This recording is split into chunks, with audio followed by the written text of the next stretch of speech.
আমরা প্রচুর ছবি দেই কিন্তু প্রস্তুতিমূলক কোনো কথাই লিখি না। আমি নিজেই 5-7টা গ্রুপ ডিজাস্টার ম্যানেজমেন্ট, কেউ কোনোদিন এটা করতে চায় না, অথচ গ্লোবালি 44 কান্ট্রিজ আমার ওই গ্রুপের মেম্বার, বাংলাদেশ থেকে কেউ এটা করতে চায় না। আমরা ওই যে বললাম যে সারা পৃথিবীতে এই কাজগুলো নিয়ে আমরা গর্ব করি, কিন্তু আমাদের ইমপ্লিমেন্টেশন এতটা দুর্বল যে আমরা এই কাজগুলো করি না। ছোট্ট একটা আরো উদাহরণ দেই, আমি নাম বলতে চাই না, একজন সরকারের প্রচুর পলিটিক্যাল সাপোর্ট আছে। তা আমি একদিন ওই কান্ট্রিতে গিয়েছি, আমি বেশ কয়েকবার গিয়েছি। তা আমি বললাম আপনার সরকার এত জনপ্রিয় কেন? তো বলছে সরকারের তো অনেকগুলো স্টেট আছে এবং প্রত্যেক স্টেটেই স্টেট ক্যাপিটালের জন্য 5,000 করে ঝাড়ুদার নিয়োগ করা আছে। তাদের কাজ হচ্ছে সকাল থেকে সন্ধ্যা পর্যন্ত রাস্তাঘাট, সরকারি ভবন, কেপিআই যেগুলো সব ক্লিন রাখবে, এবং সরকার বিপদে পড়লে এদের বেতন কম কিন্তু এরা সরকারের সবচেয়ে বেনিফিশিয়ারি। আপনারা খোঁজ নিলেই জানতে পারবেন বিশ্বে এরকম খুব অল্প। আমি যে জায়গাটায় ঢাকায় থাকি সেখানেও ঝাড়ুদার আছে, সিটি কর্পোরেশনের লোক থাকলে, কিন্তু কোনদিন রাস্তা আমি ক্লিন পাই না, কোনদিনও না। এদিকের ময়লা ওইদিকে রাখবে, ওইদিকের ময়লা ওইদিকে রাখবে। আমি কোনো ডিপার্টমেন্টের ব্যক্তিগত সমালোচনা করতে চাই না, সবাই লোক বলার কথা বলবে, কিন্তু কোনোদিন কি দেখছে যে লোক আসলে কি কাজ করে? এই প্রসঙ্গে একটা ছোট্ট গল্প বলি। আমি যখন প্রথম এখানে ইউএনএ নিয়োগ দিলাম আমার এক বন্ধুকে, তখন তার বেতন 2003 সালে 75,000 টাকা। তো ন্যাশনাল প্রজেক্ট ডিরেক্টর গভর্নমেন্টের তার বেতনে 2.5 গুণ বেতন পেত। সে আমাকে মেইল করলো, দোস্ত এত টাকা বেতন দিলি তো কাজের এই অবস্থা। 6 মাস পরে আমাকে সে মেইল করলো, দোস্ত আমার বেতন তো কম। তাই আমি তুই কিভাবে হিসাব করলি? তো কিছু মনে করবেন না, জাস্ট আত্মসমালোচনার জন্য। আমার বেতনের হিসাব তোকে আগে দিয়েছিলাম, কিন্তু উনি যতটুকু কাজ করে সেই অনুযায়ী তখন আমার বেতন 2.5 গুণ। কারণ আমি হিসাব করে দেখলাম আমি যে পরিমাণ কাজ করি সেই হিসাবে হচ্ছে আমার 5 গুণ বেতন হওয়া উচিত, তুই আমার বেতন বাড়াই দিবি। আমরা বহির্বিশ্বের কথা বলি, বাঙালিরা বিদেশে গিয়ে প্রচুর কাজ করে কিন্তু দেশে নিজের বাথরুম পরিষ্কার করে না। ওখানে বাথরুম পরিষ্কার করে এই যে আমাদের মানসিকতাগুলো, যে আমরা নিজে সুইচ ঠিক করি না, সেখান থেকে আগুন লাগে। আমরা কোনোদিন লিফট চেক করাই না, কিন্তু প্রত্যেকটা মেকানিক্যাল ইনস্ট্রুমেন্ট বছরে সার্টিফাইড কোম্পানি দিয়ে টেস্ট করা উচিত।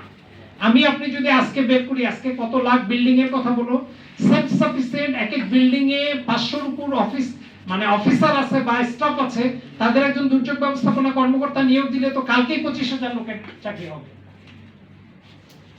এটা আসলে মানসিকতার অভাব, এই যে বড় বড় গার্মেন্টস গুলোর কথা বলেন, বড় বড় সরকারি অফিস আদালত গুলোর কথা বলেন, আমরা গত 24-25 মাসে দেখেছি যে কেপিআই গুলো নিজের রক্ষণাবেক্ষণ নিজেরাই করতে পারে না।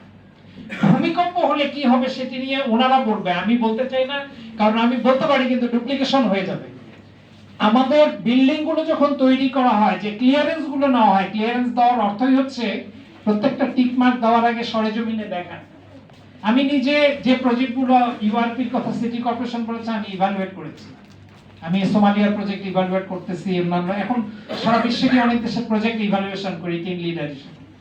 বাংলাদেশে আমি মোহাম্মদপুরে গিয়ে দেখি এক রাস্তায় 9, 10, 15, 16 তলা বিল্ডিং, কিন্তু সিম্পল দুটো রিক্সা একসঙ্গে পাশাপাশি যেতে পারে না।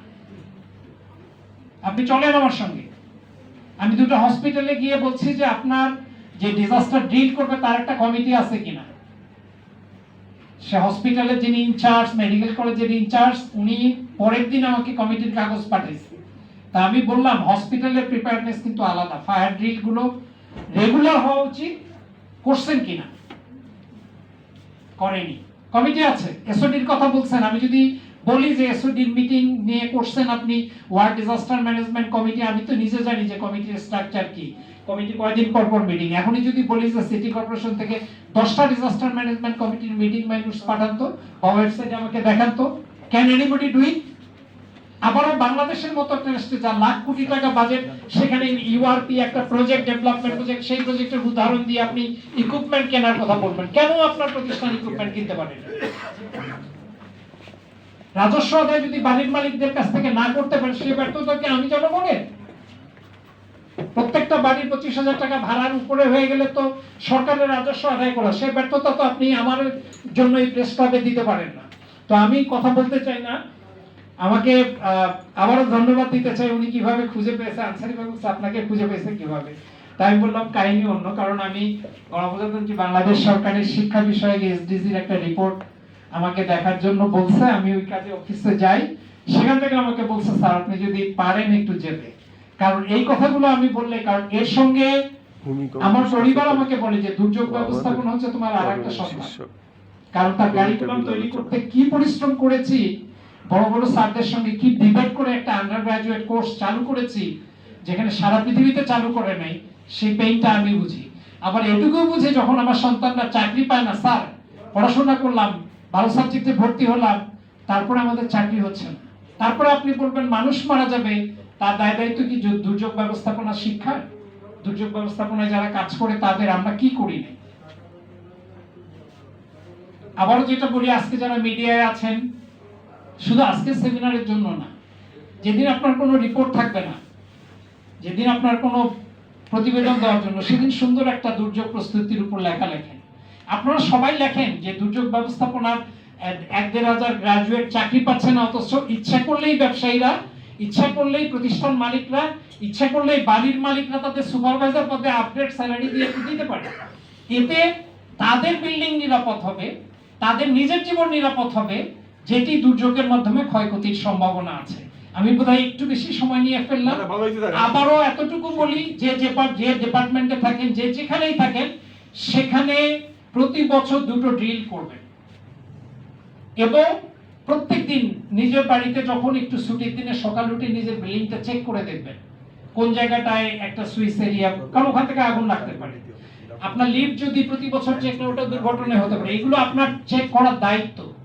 এসওডির এত বড় বই পড়ার দরকার নাই, কিন্তু ব্যক্তিগত, পরিবার এবং সমাজকে রক্ষার দায়িত্বটা নেন, রাষ্ট্র তার রক্ষার দায়িত্ব আপনি করে ফেলবে। ধন্যবাদ সকলকে। এরকম একটা সামাজিক আন্দোলন হোক এবং মিডিয়া সেখানে যথার্থ ভূমিকা রাখুক। যারা এরকম করছেন অনুষ্ঠান আরো করুন, এই আমন্ত্রণ রেখে আপনাদেরকে সকলকে ধন্যবাদ জানাচ্ছি আবারও। ধন্যবাদ স্যার, ডক্টর মাহমুদ ইসলাম স্যার, আপনার মূল্যবান বক্তব্য